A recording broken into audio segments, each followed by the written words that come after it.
पोयत right to रिप्लायवरनं विधानसभेत तुफान गदारोळ झाल्याचं पाहायला मिळालं. आमच्या प्रश्नांची उत्तरच दिली नाहीत. तसंच आम्हाला सरकारकडून उत्तरं हवी आहेत अशी मागणी आदित्य ठाकरेंनी केली. विधानसभा अध्यक्षांनीही यावेळी मध्यस्थी केली आणि दरम्यान याच मुद्द्यावरून एकनाथ शिंदे आणि नाना पटोलेंनी एकमेकांकडे हातवारे करत टीका केली आणि यावेळी तुफान शाब्दिक चकमक पाहायला मिळाली.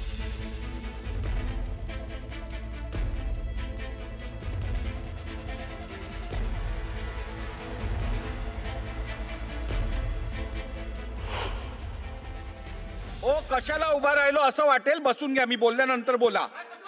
बसा, असं नाही चालणार. भास्करराव तुम्ही ऐका तर खरं. हो ऐका तर खरं.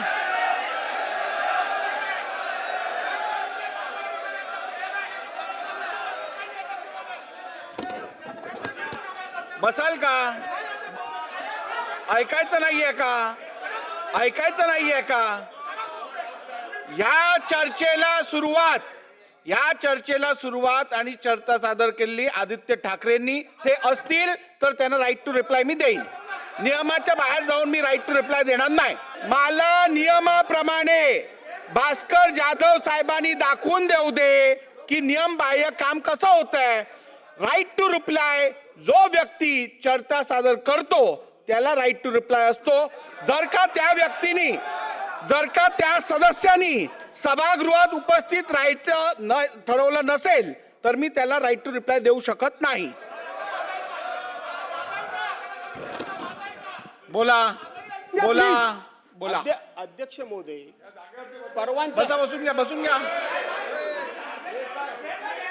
बसून घ्या, बसून घ्या, बसून घ्या, बसून घ्या.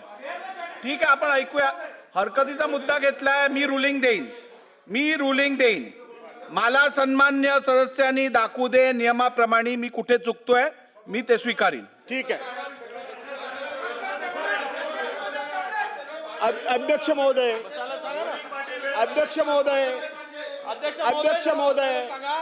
आपण हे सांगितलं की 293च्या प्रस्तावावर ज्या सन्मान्य सदस्यांनी चर्चा उपस्थित केली ते जागेवर असतील तर आपण राईट ऑफ रिप्लाय त्यांना द्यायला परवानगी देतो. ठीक आहे, आपला रूल मला मान्य.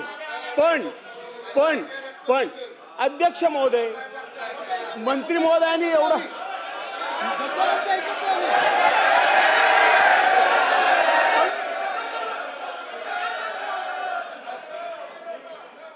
ठीक आहे, चला बसून घ्या, बसून घ्या.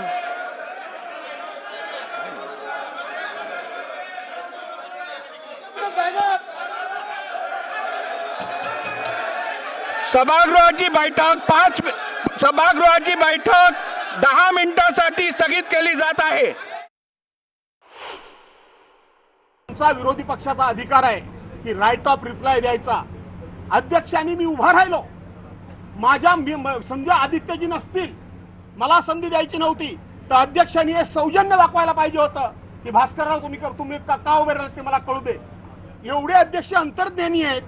अध्यक्षांना आमच्या मनातलं काय ते कळतं आणि म्हणून त्यांनी मी राईट ऑफ रिप्लाय मागितला. ही गोष्ट खरी आहे, पण त्यांनी माझा नाकारला पाहिजे होता. परंतु अशा प्रस्तावावर सदस्यांना प्रश्न विचारण्याचा अधिकार आहे आणि म्हणून मी प्रश्न विचारले असते. मला त्यांनी सांगायला पाहिजे की मी राईट ऑफ रिप्लाय देऊ शकत नाही, प्रश्न विचारा. पण अध्यक्ष म्हणजे स्वतःला सरकार समजतात. मला माहित आहे की या विषयावर माझ्यावर हक्कभंग कोणतरी आणला तरी हरकत नाही. परंतु महाराष्ट्राच्या विधिमंडळाची संपूर्ण परंपरा ह्या अध्यक्षांनी धुळीस मिळवलेली आहे आणि म्हणून माझं म्हणणं आहे अध्यक्षांना की आपण या विधान भवनाला आता लक्षवेधी भवन नाव द्या. आपण त्या ठिकाणी सभागृहातल्या कामकाजाला तिथं कुठलाही मुद्दा पॉइंट ऑफ इन्फॉर्मेशन मंडळ म्हणून त्या ठिकाणी जाहीर करा. अशा पद्धतीचं चुकीचं कामकाज हे सातत्यानं अध्यक्ष लावतात. हातवारे म्हणजे मी सरळ पण तुम्हाला सांगतो. तुम्हाला सगळ्यांना माहिती आहे परवाकडे जे काही चड्डी बनियन गँगचे व्हिडिओ आले त्याच्यात एक ते काय बोंब बट स्वाहा टाचणी किंग हे केलंच मी. टाचणी किंग आहेत ते करायची कारवाई करा, माझ्यावर कारवाई.